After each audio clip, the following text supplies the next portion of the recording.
A paz do Senhor, falando EBD de volta, nesta feita com as lições bíblicas CPAD, Sala dos Jovens, nos lembrando do tema do trimestre, a liberdade em Cristo, vivendo o verdadeiro evangelho conforme a carta de Paulo aos Gálatas. Hoje nós vamos tratar da lição de número 5. Esta lição ela vai ser ministrada nas igrejas no dia 3 de agosto de 2025 e nos traz o tema advertência contra o legalismo. O texto principal se encontra no livro de Atos, no capítulo de número 15, o versículo de número 24, que nos diz: porquanto ouvimos que alguns que saíram dentre nós vos perturbaram com palavras e transtornaram a vossa alma, não lhes tendo nós dado mandamento. Então, uma preocupação dos líderes da igreja. O resumo da lição, no caso Paulo, o resumo da lição nos ensina que defender o verdadeiro evangelho implica pensar e praticar a doutrina bíblica. Vamos para os objetivos da lição. O primeiro é apresentar, segundo a lição, o caso de Antioquia, outros dizem Antioquia. O segundo, refletir a respeito do conflito entre Paulo e Pedro. Terceiro, compreender que Paulo estava crucificado com Cristo. Tá bem? Então, vamos à nossa costumeira análise, forma de análise. Não seria costumeira, seria usar todas as vezes a mesma análise. Nós temos, então, a lição nos trazendo uma advertência, um alerta, um chamado à nossa atenção contra uma determinada coisa, algo que estava acontecendo dentro das igrejas da região da Galácia, e também estava transtornando. O que é transtornar? É perder, tirar a paz, tirar a calma, quer dizer, conturbar a situação, é fazer com que o local se torne turbulento. É isto que nós vamos ver na lição de hoje. Então, já começamos a respeito desta advertência.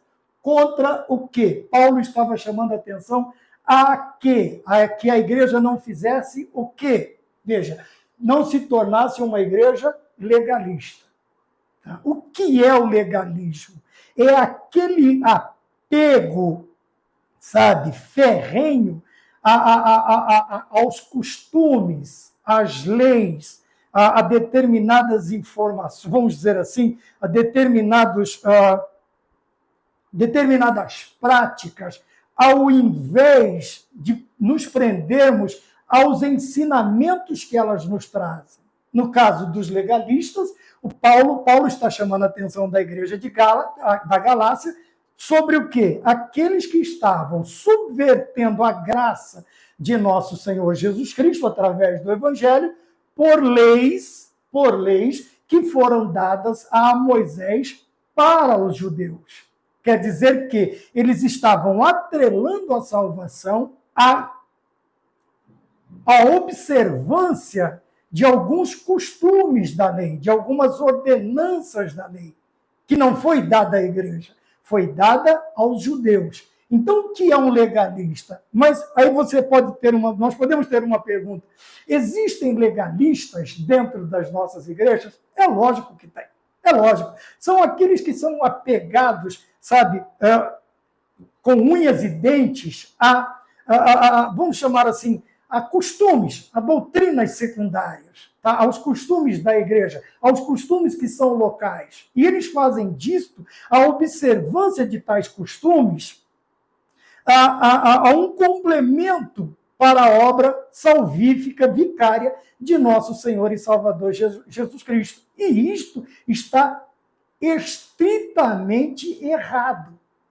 Grandemente equivocado este tipo de pensamento, que eu preciso praticar alguma coisa que a minha denominação, que a minha religião ensina, para que eu possa obter a salvação juntamente com a obra salvífica de nosso Senhor Jesus Cristo. Ora, e isto está fora do ensinamento bíblico, que nos traz o conceito de que o sacrifício vicário de Cristo é suficiente para a minha salvação, para tudo que for necessário na minha vida. Por quê? Veja, o que a lei trazia, ela trazia como sombra, como aio.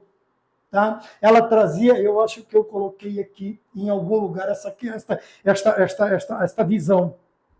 Era um condutor, tá? Para que nós chegássemos até Cristo.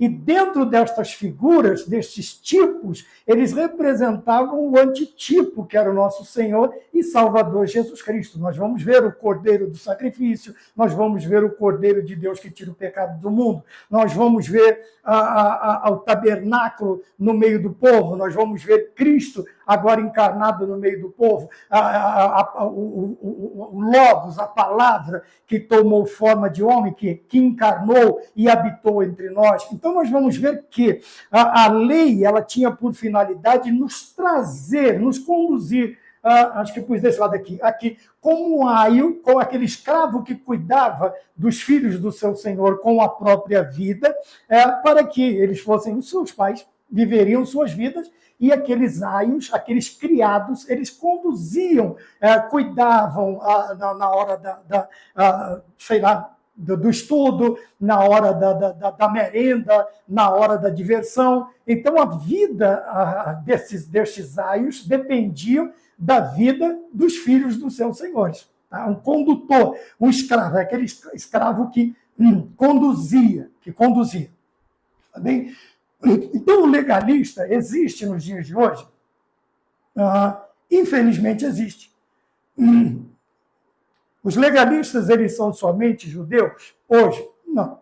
Infelizmente, quantas denominações há que atrelam suas observâncias com a salvação em Cristo Jesus? Se você não fizer parte desta igreja, se você não obedecer aos costumes desta igreja, se você não fizer aquilo que manda o pastor desta igreja, você está fora do plano de salvação. Quer dizer, não basta só aceitar Jesus Cristo como Salvador. Tá bem? Então, nós vemos uma advertência. A advertência de Paulo aos Gálatas foi salutar e para os nossos dias também é pertinente. Para que nós, obviamente, eu preciso ser obediente, você precisa ser obediente, mas dentro da obediência nós temos que ter esta observância, este cuidado contra o legalismo, que às vezes nós achamos que servir a Jesus Cristo é somente obedecer a regras. Tá? E muitas vezes também regras impostas por homens. E não é. Nós temos, é por isso a ideia de obedecer mais a Deus, né, do que obedecer aos homens. Mais a Deus do que obedecer aos homens. Tá bem? Eu não estou falando que não se deve obedecer aos pastores. Estou falando que quando o ensinamento de determinado líder, ele se opor frontalmente aos ensinos de Cristo, das Sagradas Escrituras, dos mandamentos de Deus, e acrescentar ou retirar algo, uma luzinha de alerta tem que ser acesa na minha e na sua vida. Tá bem? Eu não estou falando de todos os obreiros, só dos tais que praticam este tipo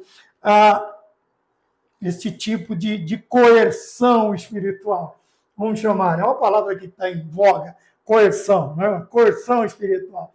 Uma obrigação que você tem que cumprir determinadas ordens dele ou da denominação dele para poder ser salvo junto com Cristo. Isto é heresia. Tá bem? Nós vemos, dentro do resumo da lição, a questão do que é defender. Quando nós nos deparamos, nós precisamos, obviamente, educadamente, mas com afinco, nós precisamos defender o verdadeiro evangelho. E esta defesa, ela implica em quê? Em pensar e praticar a doutrina bíblica. Veja, é justamente a ideia que nós estamos passando. Tá? Importa mais obedecer às doutrinas da Bíblia, tá bem? Do que as imposições de costumes que são postas por determinadas religiões, por determinadas denominações. Então, veja, defender o verdadeiro evangelho implica em pensar. Tá? Eu falei na aula dos adultos, eu não me lembro se da Betel, da CPAD, que o crente, apesar dele ser espiritual, nisto não o impede de ser racional, de pensar. Tá? Aqui o pensar, vamos ter algumas ideias de pensar. O pensar aqui é você agir com a razão. Paulo nos chama a atenção para isso, nos dizendo que o nosso culto deve ser um culto racional, não pode ser desprovido de juízo, não pode ser desprovido, senão não vira um culto. Vai virar o quê? Uma brincadeira, criancice, meninice, que é o que mais está incomodando muitos líderes nos dias de hoje. A questão do avanço das meninices, das heresias dentro das igrejas. Bem, então, veja, o pensar aqui também me traz a ideia não somente de apresentar um culto racional, mas de ponderar, de pesar prós e contras. Tá? O que isto quer dizer? Ao ouvir determinada coisa, determinado ensino, determinada palestra, eu preciso pensar. Pensar aqui, veja, isso está me trazendo mais para perto de Cristo ou está me distanciando de Cristo? Está aumentando a minha intimidade com Deus ou diminuindo a minha intimidade com Deus? Está aumentando a minha piedade ou está aumentando a minha impiedade? Opostos. Eu tenho que prestar atenção. Veja, então defender não é somente você, aquela ideia de você não conceber e se afastar. Veja, você tem que pensar e, ao chegar à conclusão que está errado, o que você vai fazer? O contrário de errar é fazer certo. Então, você vai pensar, ponderar, tirar conclusões, pesar prós e contras e vai fazer o que a partir disso? Praticar aquilo que você pensou. E este pensar, obviamente, tem que estar preso aos pensamentos de Cristo, ao ensino de Cristo. Quer dizer o quê? Praticar a doutrina, a verdadeira doutrina bíblica. Vamos colocar aqui a verdadeira doutrina. É o que nós precisamos aprender. Tá? E isto nós temos a ideia aqui no resumo da lição.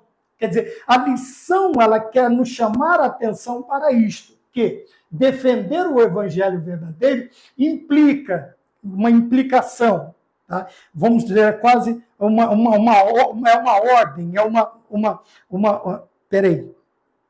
uma imposição. Quer dizer, você precisa pensar, é uma necessidade.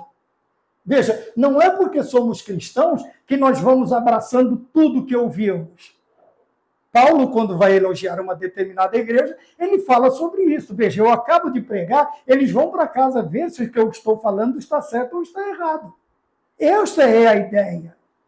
Tá bem? Não é aquela ideia antiga do burrinho de presépio, sabe? Aqueles bichinhos que ficam com a cabeça assim, tudo ele consente, tudo ele aceita. Não. Ora, para isto, o Senhor me capacitou com a condição de pensar. Também com esta característica de raciocinar, de ponderar, de tirar conclusões. Um pensamento que não é crítico de você criticar a pessoa, mas você criticar. Um pensamento crítico é aquele que ele vai observar, ele vai enxergar, ter vários ângulos de visão para chegar ao quê? A uma conclusão. Tá? Então, isto é defender o verdadeiro evangelho. Não é somente não praticar, mas eu tenho que me expor fazendo o quê? Pensando e praticando a doutrina. E onde que eu vou praticar a doutrina? Em casa, na igreja, na rua, no local de trabalho, no local de diversão. Mas, irmão Maurício, eu estou lá para me divertir. Mas você não deixou de ser crente. Você não deixou de ser um salvo. Você não deixou. Então, você tem que praticar a doutrina bíblica até nos lugares de diversão. Ah, mas aí ninguém vai querer ficar perto de mim. Melhor ainda, pelo menos você continua perto de Deus. Pelo menos você fica perto de Cristo. Pelo menos o Espírito Santo continua habitando na sua vida. Agora, se você tem por ideia a questão de diversão, é o sair da presença de Deus, é abandonar as doutrinas, então eu sinto muito. Você não conseguiu conceber nem a ideia do que é ser um cristão de verdade. Tá bem? Vamos mais adiante. Então, nós temos aqui o resumo da lição. Eu coloquei o último objetivo, que Paulo estava crucificado com Cristo. Ele diz aqui, compreender que Paulo estava crucificado com Cristo. Por isto, estas implicações. Por isto, a veemência do apóstolo Paulo, tanto com a igreja da Galácia, e também agora que nós temos mais um personagem, nós temos o apóstolo Pedro. Tá bem? Aí eu coloquei aqui algumas ideias que nos trazem, nos dão uma visão, eu não sei se eu posso chamar de correta, senão aí eu seria o dono da verdade. Nos trazem algumas visões que nos fazem pensar a respeito da crucificação do cristão. Veja, primeiro, ele está preso à cruz. O crucificado, a ideia é que ele está preso à cruz. Não está? Cravos nas mãos, cravo nos pés, e o que acontece? Ele não pode se soltar. Aqui a ideia, eu sempre represento assim, que aonde o ferro vai, a ferrugem vai atrás, ou a ferrugem vai atrás. O porquê? Veja, porque você está preso ao material citado. Você não pode abandonar a sua cruz. Você não pode deixar a cruz, porque você está crucificado. Esta é a primeira ideia. Onde eu for, posso escolher o maior capital, o melhor capital do mundo para viver. A minha cruz vai me acompanhar, porque eu estou preso à cruz. Estou crucificado com Cristo, mas vivo. Não mais eu, mas Cristo vive em mim. Olha que ideia. A segunda ideia que eu apresento, a questão do crucificado, é que ele está acima do solo. Veja, os pés do crucificado estão a uma distância do chão. Por isso aquele portíbulo, né, onde os pés do crucificado é posto. Tá? Não é posto nenhum banquinho, porque a ideia é que ele realmente se entregue. O corpo vai se entregar às dores, às cãibras, às hemorragias, ele vai para frente e aquilo, o suplício vai dobrar. Mas há um portíbulo para os pés. Esta ideia do quê? Que ele está acima do solo. Isso mostra que o crente realmente crucificado, ele está acima do terreno, do terrenal, do fútil, do passageiro, daquilo que podia prendê-lo à terra. Então, a ideia é que o crucificado, ele está acima da terra, ele está acima desta futilidade, desta vaidade terrena, da ideia que ela pode nos dar. Lembra que eu falei? Se você tem que obedecer à doutrina, praticar a doutrina até nos seus momentos de diversão. Tem que pensar, porque você está acima da terra. Você, como crucificado, você vai para a festa, você leva a sua cruz. E você está acima da terra. Vamos dizer assim, acima da terra, na questão de não tocar o solo. Estou desligado da terra.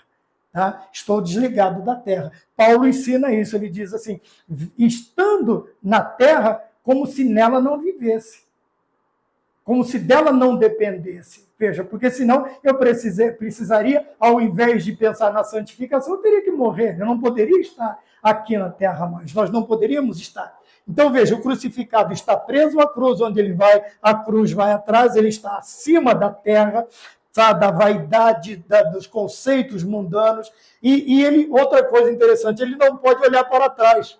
Veja que ele tem um apoio na sua cabeça. Ele tem um apoio. A cruz está apoiada, a sua cabeça está apoiada. Ele não consegue ver. Ele pode até ter uma visão, como é que nós chamávamos antigamente, uma visão fóbica, tá? Uma visão periférica. Ele pode até ver aqui dos lados, e mesmo assim num grau não muito aberto. Não vai dar para ter 180 graus de visão. Por quê? Porque ela impede com que ele vire a cabeça para trás. Ele não pode olhar para trás. Então, tudo isso Paulo está representando na questão do crucificado, com Cristo, tá? Que é a ideia do ponto 3.1. Eu coloquei onde que ele está? Aqui. Veja, ele mostra que a sua fé está baseada na morte e vida de Cristo Jesus, ou de Jesus Cristo. Tá bom? Então, aqui nós temos algumas ideias. Veja, que o crente genuíno ele vai praticar. Já o legalista ele não vai ligar para isso. O legalista ele só está preso a leis, costumes, dogmas humanos. Dogmas humanos. Vamos para a introdução da lição. Então nós vemos aqui, nesta lição, o que nós vamos aprender? Qual é a ideia? De uma vivência da fé correta. A vivência de uma fé correta. E isto vem através de que forma? Veja, que o evangelho deveria ser ensinado e defendido, também nós já falamos sobre isso, aqui ensinado, tá? Na questão do discipulado, do evangelismo, das missões, ele deve ser ensinado, mas nós vamos para o ponto principal. E defendido, nós falamos da questão de pensar e praticar a doutrina, defendido a todo custo, sabe, custe o que custar, eu preciso fazer esta defesa, mesmo na comunidade dos santos. Está aqui a ideia, claríssima como água, né? Claro como água, claro como o dia. Hoje o dia está, apesar de ter amanhecido bastante frio, mas ele está muito bonito agora. Mas está um pouquinho frio. Então veja que coisa interessante. Como que eu vou defender algo? Ou por que eu preciso defender algo que deveria ser regra nesse determinado lugar? Mas veja, a vivência de uma fé correta é defender o evangelho, os seus ensinamentos e defendê-lo a todo custo, mesmo na comunidade dos santos. É o que Paulo está fazendo. Veja, ele não está falando com gálatas que nunca conheceram Cristo. Ele não está falando com uma igreja que nunca aprendeu sobre as doutrinas de Cristo, que não sabia quem era Jesus Cristo, que não sabia o que era batismo, que não sabia o que era ceia, que não sabia... Não, ele está falando a crentes convertidos, que agora, infelizmente, estão permitindo que heresias adentrem a sua comunidade. E veja, e não é raro os lugares que você vai precisar defender a fé em locais, vamos dizer, nas igrejas. Já existem muitos lugares, eu não estou falando da denominação toda, mas como algumas são muito grandes, não dá para ter um controle total de todas elas, que estão vivendo ao seu bel prazer. Ao seu bel... Veja, a comunidade gálata, ela estava trazendo o judaísmo, o legalismo judaico para dentro dela novamente. Paulo vai chamar a atenção. Diz, veja, se Cristo não é suficiente para vocês, logo, Jesus Cristo morreu por nada. Se vocês precisam inserir na vida de vocês, no culto, na liturgia de vocês, ordens, leis que foram dadas aos judeus e não aos gentios, vocês estão tornando o sacrifício de Cristo inválido. Vocês estão anulando, né? Como Paulo diz, logo, Cristo morreu debalde, morreu por nada, morreu à toa. Ora, e veja, e aqui ele está falando que defender até na comunidade dos santos. Se você está no lugar, obviamente você não vai ser um mal educado, um bruto, você não vai ser uma pessoa deselegante, isso é desnecessário, mas você vai defender a fé até ali dentro. Quando você vê determinadas coisas, quem praticou, você vai chamá-lo à parte e vai pedir razão. Ora, do mesmo jeito que Paulo diz que nós devemos estar preparados para dar razão à nossa fé, da nossa fé àqueles que nos questionam, que nos perguntam, se não me engano, na carta aos Colossenses, nós precisamos também perguntar, ô irmãozinho, vem cá, ô queridão, chega aí, vamos trocar uma ideia aqui, chega aqui. Me mostra aqui na Bíblia, de onde foi que o senhor tirou isso? Que o senhor acabou de pregar. De onde trouxe isso? Qual foi? É uma nova revelação? O que é isso aí? Se trazer para este lado, você já pode chamar de heresia logo de uma vez.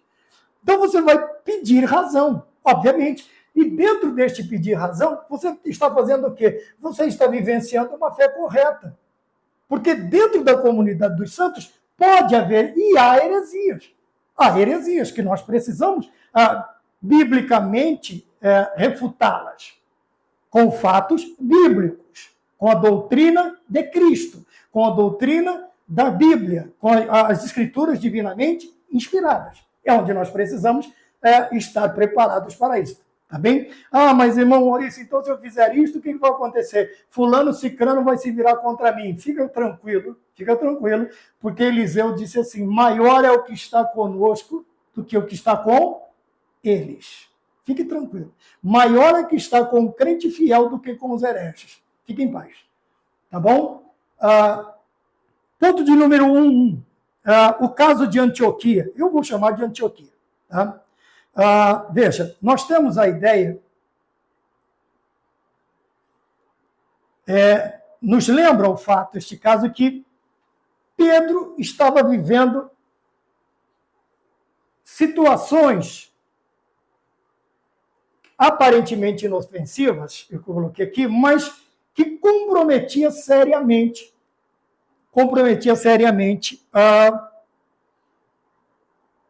uma das principais doutrinas das Sagradas Escrituras. Tá bem? Nós vamos chegar lá. Tá? Quando falamos de Antioquia, nós falamos de uma igreja diversificada. Tá bem? Onde cristãos e judeus, aqui no caso cristãos, judeus que aceitaram a Cristo como Salvador na igreja dos Gálatas, tá? Que vão agora tentar corromper. Outra coisa, nós temos também agora os da parte de Tiago, que chama. Por isso, a ideia do versículo que ele diz aqui, não tem autorização. Eles estão perturbando vocês com palavras, mas não foram autorizados por nós. Tá? Por isso a preocupação de explicar da parte de Tiago, porque pode dar a entender que foi Tiago quem os mandou, que foi Pedro, que foi as colunas da igreja que os mandaram para ir lá conturbar a igreja. Já tira esta ideia aqui, dizendo assim, não tem o nosso consentimento. Ó, está aqui, ó. Não lhes tendo nós dado mandamento. Ele está falando isso com quem? Com esses da parte de Tiago que vem para perturbar a igreja, para perturbar o espírito da igreja, do ânimo da igreja, a fé da igreja e assim sucessivamente. Então, nós temos a questão da igreja ou da situação em Antioquia, o que aconteceu, a questão de Paulo ter que chamar a atenção do apóstolo Pedro, Tá bom? Então, nós vemos aqui, judeus e cristãos congregavam juntos, né? Logicamente, já traz a ideia, se congregam juntos, são judeus convertidos, não totalmente, culturas diferentes, nós temos falado bastante sempre sobre isso, estão sendo ensinados por intermédio do Evangelho, tá bem? É agora no ponto de número 2, que diz os da parte de Tiago, que é a questão que nós estamos falando agora. Tá? Quando estes da parte de Tiago, mesmo sem nenhuma ordem, aparecem, há um constrangimento na vida de Pedro. Por quê? Pedro, quando está no meio dos gentios, ele vive e aceita os gentios, o seu modo de vida como são. Quando chegam os judeus, ele simplesmente se aparta do restante da igreja e vai viver como um judeu. Ou agir como um judeu. Tá bem? Porém, veja, olha o ensinamento que nos traz a ideia do que é ter comunhão. Veja, outra implicação. Tá? Comer junto implica em quê? Em ter comunhão. Em aceitação mútua. Então, Pedro, ele simplesmente, ele não podia achar que era uma prática, uma atitude qualquer. Não. Ele estava simplesmente, ao se assentar à mesa, veja que Cristo, ele também nos convida, no livro do Apocalipse, ele nos convida a aceitá-lo, a entrar em nossa morada e cear conosco, e nós cearmos com ele. Veja, então a ideia bíblica de se assentar à mesa, de realizar qualquer tipo de refeição junto, implicava em quê? Ter comunhão ou aceitação mútua. Quer dizer, eu te aceito como você é e você me aceita como eu sou. Veja, obedecendo os limites de como eu sou. Tá? Aqui não é uma questão de eu vir de qualquer jeito. Você, judeu, me aceita como um irmão gentil, e eu sou um gentil e te aceito como um irmão judeu. É essa a questão. Tá? Não tem aquela ideia do venha como está, fique como quiser e saia da maneira que bem entender e eu tenho que te aceitar. Não, Não é esta a ideia. Não é esta a ideia que tentam trazer como a ideia do ecumenismo para dentro das igrejas. É lógico que eu tenho que ter comunhão com as igrejas irmãs, com irmãs, com os meus irmãos em Cristo, que fazem o quê? Que obedecem, que aceitam a Cristo, que obedecem às doutrinas, que andam dentro dos mandamentos, não estou falando dos 10 mandamentos da lei, eu estou falando dos mandamentos de Deus nas Sagradas Escrituras, com estes tais eu devo ter comunhão. Tá? Com os demais eu tenho que ter educação. Bom dia, boa tarde, como está, como é que não está? Ah, mas nós somos filhos do mesmo pai. Tá bom? Então, veja, muitas vezes nós chegamos a pensar que algumas atitudes nossas, elas são inofensivas. Mas, veja, o simples me assentar para cear com alguém já trazia uma implicação muito grande. Primeiro, de que eu aceitava aquela pessoa. É por isso que Paulo me chama a atenção na questão de onde eu vou me assentar, do que eu vou me alimentar. Eu tenho que prestar atenção. Por quê? Da ideia de quê? De comunhão. Dependendo do lugar que eu estou, esse tipo de mensagem vai ofender as mentes mais fracas. O irmão, como diz a Bíblia, o mais fraco na fé. E aqueles que se consideram mais fortes, eles precisam proteger esses que são mais fracos na fé, que não conseguem aceitar tudo, que alguns aceitam assim, de peito aberto. Tá? Então, veja, o simples ato de comer junto implica em quê? Em ter comunhão. Quer dizer, ter comunhão quer dizer, eu aceito tudo que você faz, tudo que você faz. Tá bem? No ponto de número 2. No ponto de número 3, nós temos a dissimulação. Então, quando chega da parte de Tiago, veja que Pedro muda totalmente a sua atitude. Tá? O que ele apresentava como aceitação mútua da igreja gentílica, quer dizer, da igreja que não era formada tão somente de judeus convertidos, mas a atitude de Pedro, ela muda. Muda por quê? Veja, a questão de ter comunhão, o que ela traz? Vamos passar o carro na frente do boi. Veja, de ter comunhão com um determinado grupo, nós vamos aprender duas coisas aqui. A primeira é que nos coloca, ou Pedro se vê, debaixo de uma enorme pressão. Tá? Essa pressão ela pode ser religiosa, pode ser uma pressão social, pode ser uma pressão profissional, pode ser uma pressão, sei lá. Você tem que fazer determinadas coisas para participar de uma galera, para fazer parte de uma turma, para fazer parte de... Lembra da festa? Aí vem a ideia, eu me mantenho na doutrina, tá? Dentro das implicações que minhas atitudes trazem sobre mim, ou eu vou tombar com o peso desta enorme pressão. Pedro, infelizmente, ele cede. Ele cede o quê? Ele sucumbe ao peso desta pressão, imposta por um determinado grupo. Veja, e é por isso que o Senhor Jesus Cristo nos chama a atenção. Tá? A minha mãe sempre dizia assim para mim, quando eu era bem novo. Ela dizia, me diz com quem você anda, que eu vou te dizer quem você é.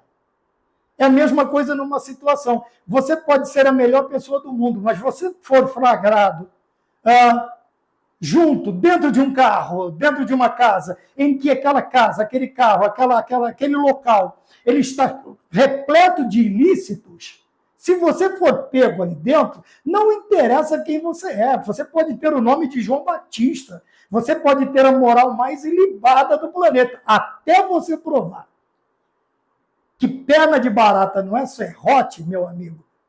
Vai tempo. E você sabe, mesmo depois de comprovando a inocência, os homens lá assinar o papelzinho, demora para chuchu, hein? Vai amargar bons meses de reclusão. Por quê? Veja, a pressão de grupos, seja eles quais forem, sobre o cristão, ela é enorme. Pedro se viu debaixo de uma pressão desta. e ele simplesmente não suporta o peso. Ele não suporta, ele cede. Cede fazendo o quê? Ele escolheu um lado, sendo que ele não poderia fazer isso. Ele não pode fazer isso. Veja que agora as barreiras são derrubadas. Gentios e judeus, dentro do cristianismo, aceitando Jesus, são todos iguais. Essas barreiras que separavam, o véu, essas barreiras que separam, já não existem mais. Tá bem? Então, vamos para o ponto de número 2, 1 já, né? Terminando o ponto de número 1 no subtópico 3. Então, nós vemos que determinadas atitudes para nós aparentam uma determinada aparentemente inofensiva. Atitudes aparentemente inofensivas. Mas se nós prestarmos realmente atenção, ela vai trazer problemas seríssimos e até problemas de ordem doutrinária na nossa vida. É onde nós precisamos tomar cuidado. Por quê? Veja, o que trouxe esse problema para Pedro? No ponto de número 2, nós temos aqui, vamos ler, 2 apóstolos em conflito. Não vamos exagerar tanto. Tá? Houve ali uma discussão, Pedro entendeu e está tudo certo. Demos as mãos, Pedro vai falar bem de Paulo na frente, Paulo vai citar Pedro várias vezes e a vida continua. Não vamos pôr muita lenha na fogueira, não. Tá? Então, veja, a atitude de Pedro debaixo de uma enorme pressão fez com que ele cedesse. E ocasionou essa troca de ideia entre os dois, né? Um pouquinho mais acirrada, mas uma troca de ideias. Vamos conversar. Paulo chama Pedro de lado e diz, vamos trocar aquela ideia. Irmão, vamos lá, me explica isso aqui. Por quê? Veja, a ideia de pertencer, o pertencimento ou a identificação cultural, veja, que a cultura ela vai envolver. Veja que agora entra a questão cultural. É a cultura de determinado grupo. Tá? Eu fui menino, fui jovem, fui adulto, agora estou entrando na fase, né, da velhice. Estou quase falando igual o Davi. Fui moço, hoje sou velho. Eu já estou quase nessa situação. Veja, nós temos que entender que pertencimento e identificação envolve a cultura. Lógico que na minha fase de adolescente, de jovem, eu pertencia a um grupo, sim. Depois eu observei as culturas. Ela representava no corte do cabelo, representava no tipo de roupa, no determinado calçado, numa determinada música, tudo isso faz parte da cultura.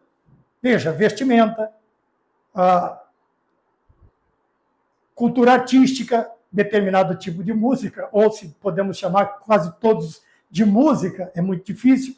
Né? Você tem a cultura alimentícia, ou no caso, bebedícia, no nosso caso era a questão, né? No nosso caso não era comemoração, era bebemoração. Então, veja, a ideia de pertencer ou se identificar, o cristão ele precisa tomar cuidado, porque vai envolver cultura.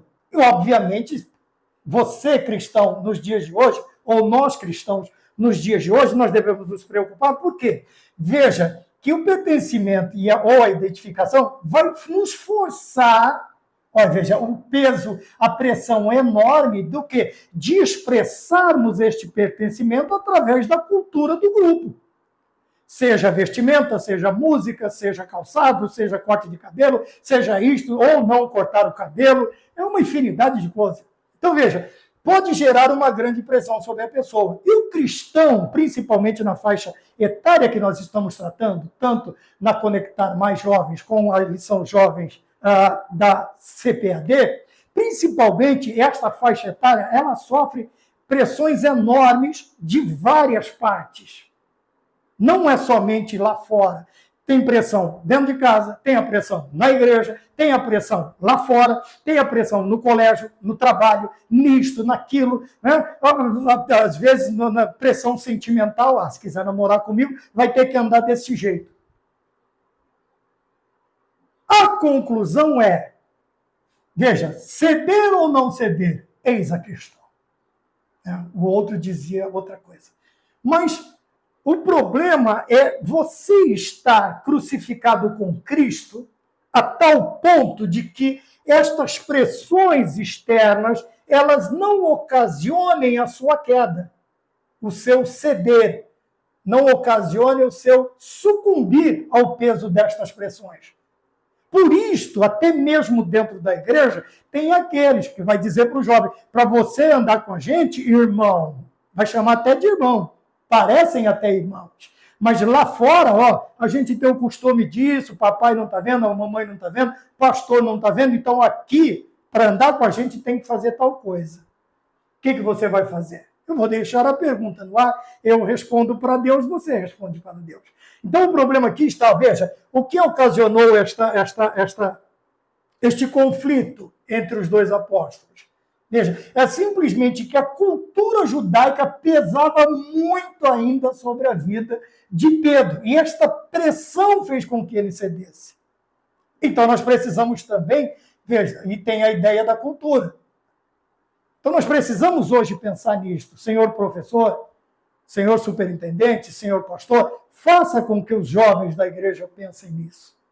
Que a ideia, quantas coisas eu achei bonito, atrativo, lindo, maravilhoso, mas quando eu entrei, meu amigo, o desejo de sair era muito maior do que o desejo do que entrar. Mas às vezes a saída não era tão simples. Não era tão simples. Então, você precisa alertar o seu aluno, você precisa alertar o membro da igreja, a membresia da igreja, nesta faixa etária para baixo. Aqui, dos 15 aos 17, nós temos a dos juvenis, quer dizer, é outra faixa, que ele, ao invés de ceder, tentado não cedas, ceder é pecar, melhor e mais nobre será triunfar. Coragem, ó crente, domina o teu mal. Deus pode livrar-te de queda fatal, de sucumbir. É o final, eu errei a música, mas a letra é esta. Deus pode livrar-te de queda fatal. É mais ou menos assim. Maravilha? Então vamos lá, jovem, tome cuidado. Tá? Às vezes tem coisa que é bonita, dá vontade de pertencer, de me identificar com aquilo, mas veja, o final pode ser funesto, tá? O final pode ser tenebroso. E às vezes eu vi, infelizmente, muitos não conseguirem sair. Não conseguirem sair. Convida não. Convida não. E alguns estão ainda presos a isto até hoje. Já estamos completando quase 60 anos e muitos ainda estão, pelo menos os que estão vivos, alguns ainda estão presos a isto, tá bem? Pelo simples fato da vontade de pertencer ou de se identificar com um determinado grupo. E isto tem dentro da igreja, tá? Vou repetir. Tem grupinhos dentro da igreja que vão te forçar, te pressionar a ceder às vontades deles a viverem de qualquer maneira. Então, eu vou repetir. Tentado não cedas, ceder é pecar, melhor e mais nobre. Irmos para o ponto 2. Ponto 2, repreensão. Nós falamos o poder da pressão de um grupo no ponto 1. O ponto 2, repreensão na frente de todos. Tá? Vamos ter uma ideia cristã de chamar a atenção dos outros na frente. Chamar a atenção de alguém na frente de muitos, de todos. Isso não nos dá o direito de sermos mal educados, irresponsáveis. Porque dependendo do que você falar, isso não vai consertar a vida do ofensor. Pelo contrário, você pode aumentar o dano da ofensa. Porque expondo, isso vai chegar à esposa ou ao marido, o pai ou a mãe, aos filhos. Veja, e ao invés da sua maravilhosa boa intenção funcionar, vai causar um dano maior ainda. Então nós vamos ver Paulo chamando, e a Bíblia fala que quando o pecado de um irmão, eu vou falar com ele, calma que eu vou chegar lá, se ele não atender eu vou chamar mais alguém, se vou em 2, em 3, se ele não atender, aí sim eu levo o caso à comunidade, à igreja. São 3 tentativas. Mas o apóstolo ele diz, quando é um presbítero, repreende-os na presença de todos. Todos quem? Todos os presbíteros. Todos os seus pares. Para quê? Para que o mesmo erro cometido por este não seja praticado por aqueles. Tá? É o famoso aprender só de ver os outros apanhar. Deixa eu completar então. Tem a pessoa que apanha para aprender, tem a pessoa que morre de apanhar e não aprende, e tem a pessoa que aprende só de ver os outros apanhando. A escolha é tua, são 3 opções, fique à vontade.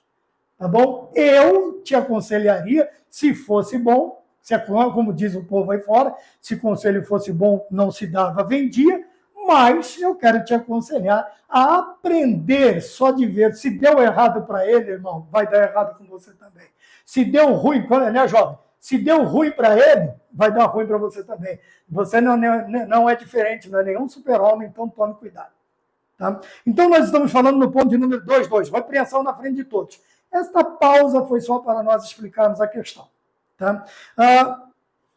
Por que ele precisou ser chamado a atenção? Não era assim, Paulo ia chegando. Não, mas veja, a atitude, como eu disse, aparentemente inofensiva de Pedro, ela, infelizmente, ela batia de frente com uma das principais doutrinas da soteriologia, que é o quê? A doutrina da justificação.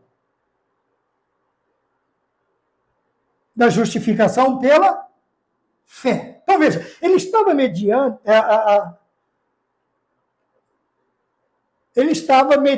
sua atitude, negando uma doutrina fundamental da fé cristã, que é a justificação pela fé. Quando Pedro saía de uma mesa para outra, é como se ele estivesse dizendo que a obra salvífica, ele já havia sido chamado a atenção na questão de Cornélio. Tá? Vamos lembrar que ele é chamado a atenção também, nesse mesmo sentido, na questão com Cornélio e a coorte italiana. E agora ele é chamado a atenção. Por quê? Veja, a sua atitude aparentemente inofensiva, ela batia de frente com uma doutrina fundamental, vital, basilar da fé cristã, que é a justificação pela fé, e não por obras. Porque a partir do momento em que Pedro ele abraçava a outra mesa, ele estava também com isso fazendo o quê? Dando aval para os judaizantes e confundindo a igreja gentílica. Porque as suas atitudes demonstravam isso. Veja, a atitude dele faz com que ele transmita 2 mensagens diferentes. A primeira que, olha, eu estou com vocês, a obra de Jesus foi completa na vida de vocês. Então eu vejo vocês como irmão em Cristo. Vocês são meus amados. Mas quando ele viu os judeus, ele falou, agora prejudicou, agora complicou. Aí ele vai saindo de fininho e senta lá e esquece agora os irmãos, que são salvos pela fé. E vão sentar àqueles que, sem nenhuma carta de recomendação, estão agora apresentando doutrinas falsas. Doutrinas estão pressionando os irmãos a aceitarem determinadas coisas. Então, veja, muitas vezes as nossas atitudes aparentemente inofensivas, elas podem estar fazendo o quê? Negando doutrinas fundamentais da fé cristã. Tá? É por isso que nós precisamos pensar. Tá aqui, ó. Pensar e praticar a doutrina. Não é só praticar impensadamente, mas nós precisamos pensar. Será que a minha atitude, ela está corroborando, as minhas atitudes corroboram com a doutrina bíblica? Ou as minhas atitudes, elas fazem o quê? Elas negam doutrinas fundamentais. Tá? Aqui no caso, a justificação pela fé. O judaizante, ele queria uma fé, uma justificação por obras. Ainda que fosse crente e aceitasse Jesus, mas ele precisava praticar obras da lei para que ele fosse justificado. Tá? Eu falei também sobre isso na aula dos jovens, sobre alguma coisa sobre isso, na aula dos jovens da editora Betel.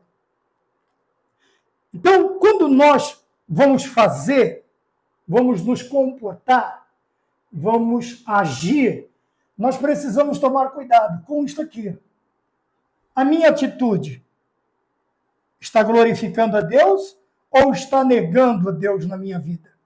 Aqui, no caso, negando uma doutrina fundamental que é a justificação pela fé. e não pelas obras, como pregavam os judeus, como pregavam os judaizantes. Tá? Porque outra vez, veja que lá no texto áureo, eles vão dizer, saíram de nós, quer dizer, eles estavam lá na igreja, eles estavam junto com os líderes, eles faziam parte daquela denominação.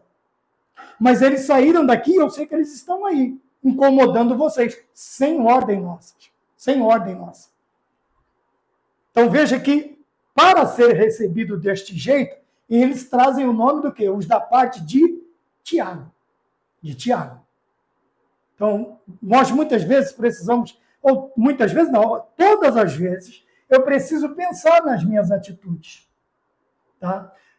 Porque quando eu penso, eu chego à conclusão, eu estou defendendo o verdadeiro evangelho, doutrinas fundamentais da fé cristã, ou eu estou confundindo os demais com atitudes que não condizem com um cristão, que não condiz com as doutrinas também da fé. Ponto 2.3, o homem não é justificado pelas obras da lei.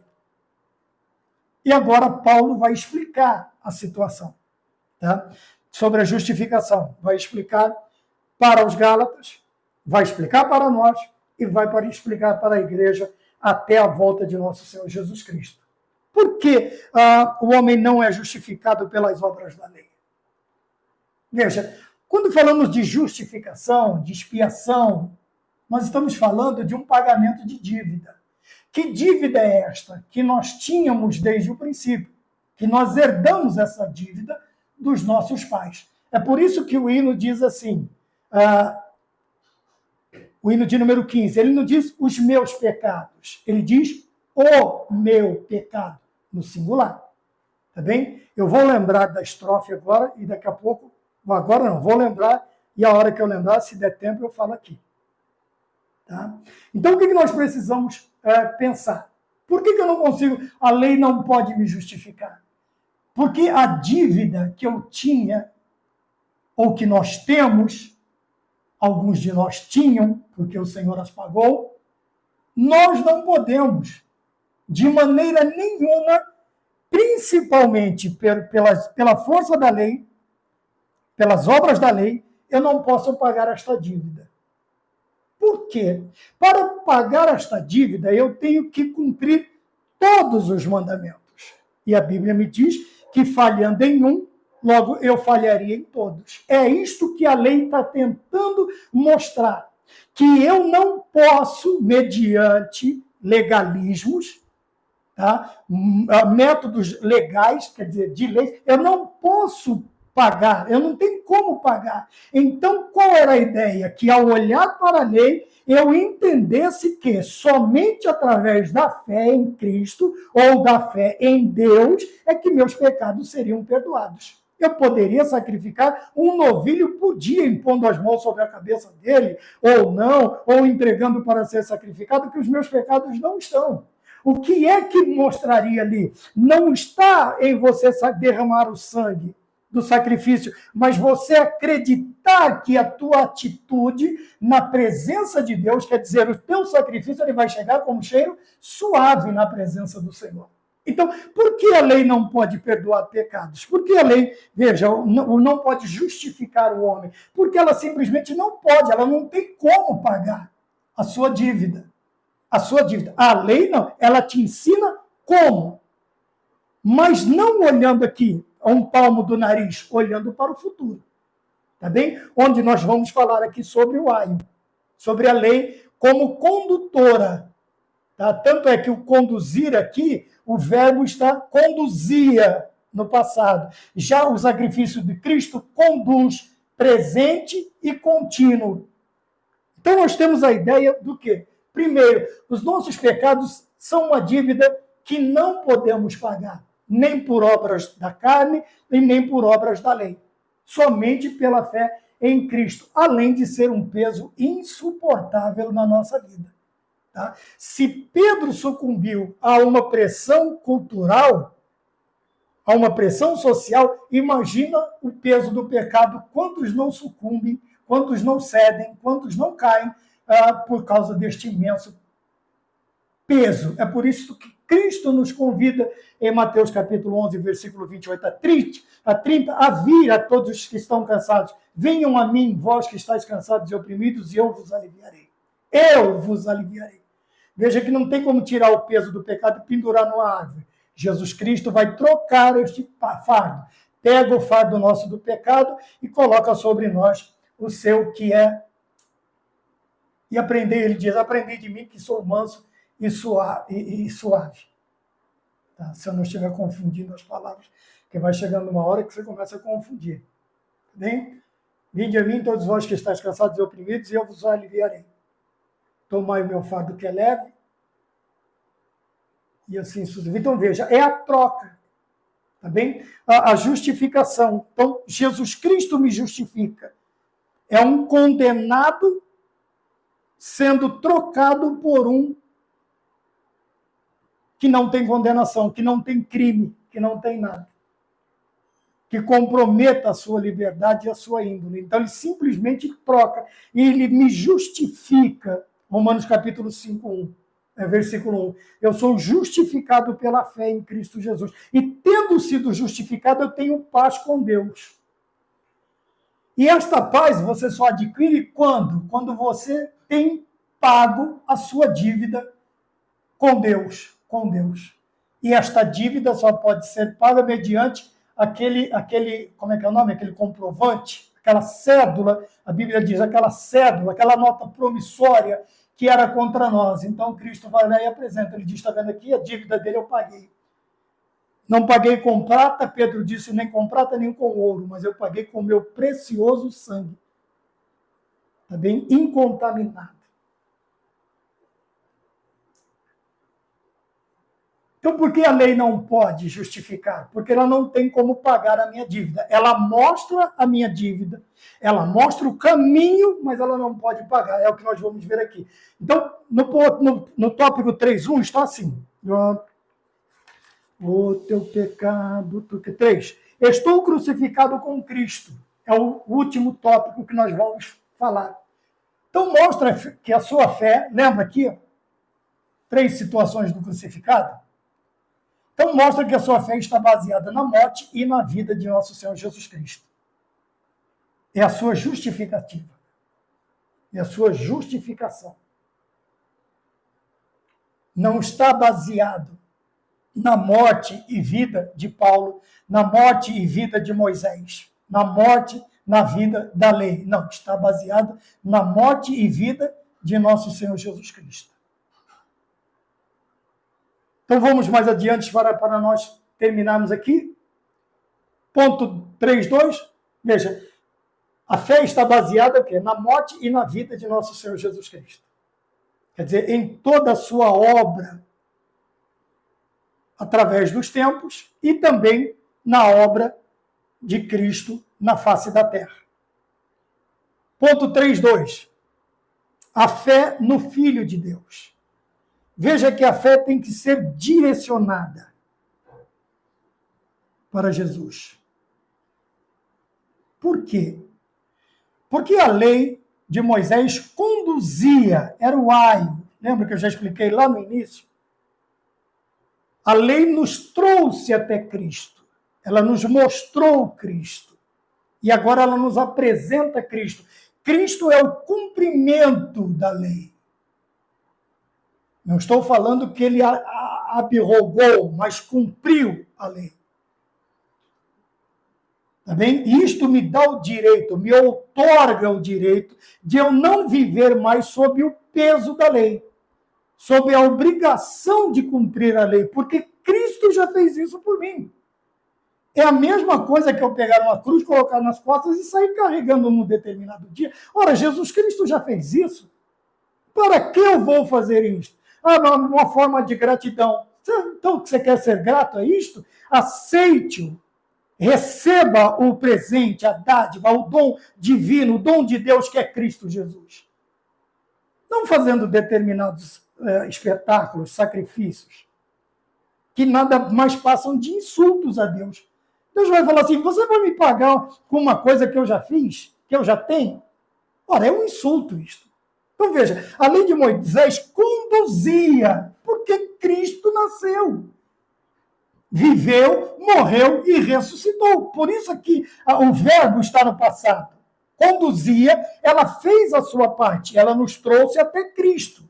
Foi o nosso aio, foi o nosso condutor, foi a sombra, foi o tipo, até Cristo. Veja, de Cristo para cá, o que é que está nos conduzindo? É o sacrifício de Jesus Cristo.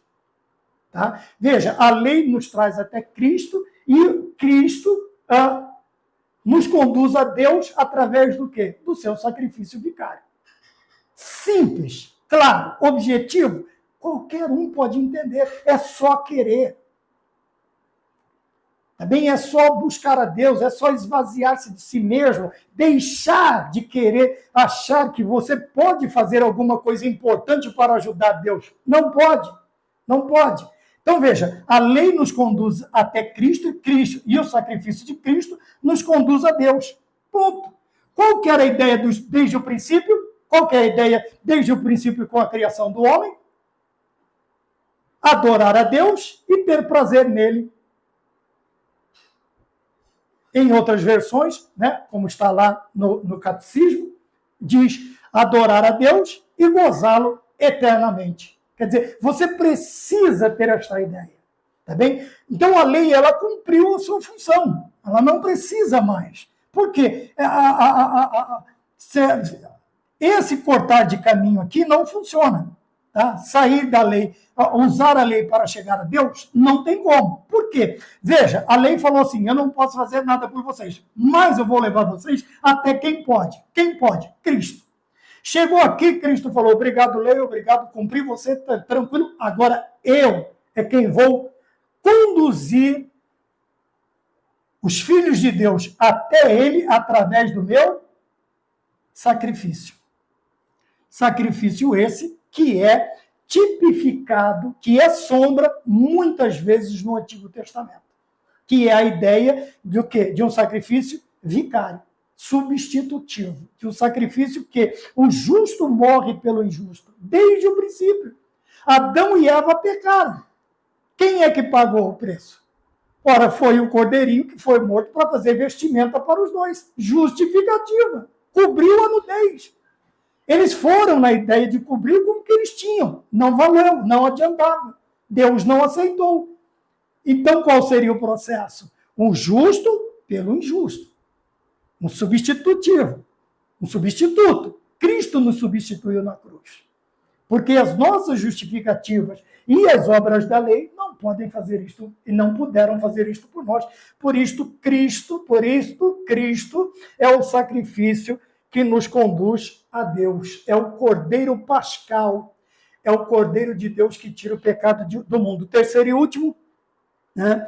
Cristo morreu por nada? É uma questão. Lógico. Ora, por que ele está usando esta pergunta que nos leva até a ficar preocupado? Ora, qual que é a ideia? Se você pode se justificar, se a lei pode se justificar, se a justificação não é pela fé, se você pode viver pela lei, logo Cristo morreu debalde, morreu à toa. Se mudarmos este princípio, qual o princípio? Da justificação pela fé? Se nós mudarmos este princípio, que eu sou justificado pela fé, como está em Gálatas, mentira, errei. Tá? Em Efésios capítulo 2, versículos 8 e 9, ele vai dizer, pela graça sois salvos mediante a fé. Isto não vem de vós, é dom de Deus, não vem para que ninguém se glorie. Tá bem? Se nós mudarmos este princípio, que princípio é este? A justificação pela fé, então estamos declarando que Jesus morreu por nada. E que o sacrifício dele precisa ser reforçado. Reforçado com o quê? Com as obras da lei. Que era o que estava sendo ensinado para os Gálatas, que era o que estava premindo a vida de Pedro, pressionando Pedro, e que agora Paulo vem tirar este peso, pelo menos, né, nos trazendo a verdadeira doutrina, uma doutrina fundamental que, veja, eu não posso mudar este princípio. Então, se eu partir do princípio de que as obras da lei salvam, eu estou declarando que a obra de Cristo, quer dizer, o seu sacrifício vicário, substitutivo, foi à toa, foi por nada. E que este sacrifício precisa de reforço. Por isso, então, agora vamos inverter. Eu coloquei, vamos inverter. Agora, se nós partimos do princípio que a justificação é pela fé, logo o sacrifício de Cristo ele é suficiente para a minha salvação. E para a salvação de todo mundo. Amém? Veja, e este é um pensamento totalmente alheio à lei. Fora da lei. Totalmente diferente do que os judaizantes queriam trazer. Então, qual é o princípio que eu preciso partir? A justificação pela fé. Tem que pensar nisso aqui. Se eu partir desta ideia, desta concepção, então eu estou declarando que o sacrifício de Jesus, agora eu apago tudo isso aqui e venho para cá. Eu estou declarando que o sacrifício de Jesus é suficientemente grande para a minha vida. Quando eu digo que algo é suficiente, quer dizer que ele atende a todas as minhas necessidades. E eu não preciso de mais nada para me sentir completo, para me sentir satisfeito. Tá bem? Estou satisfeito com Cristo, confesso por meu Salvador. Embora de nada ser digno, desfruto do seu grande amor.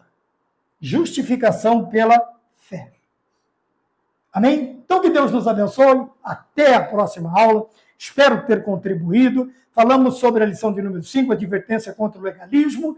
E, se o Senhor nos permitir, em breve tempo nos encontramos de novo. Fiquemos todos com a paz do Senhor e até mais, se Deus quiser.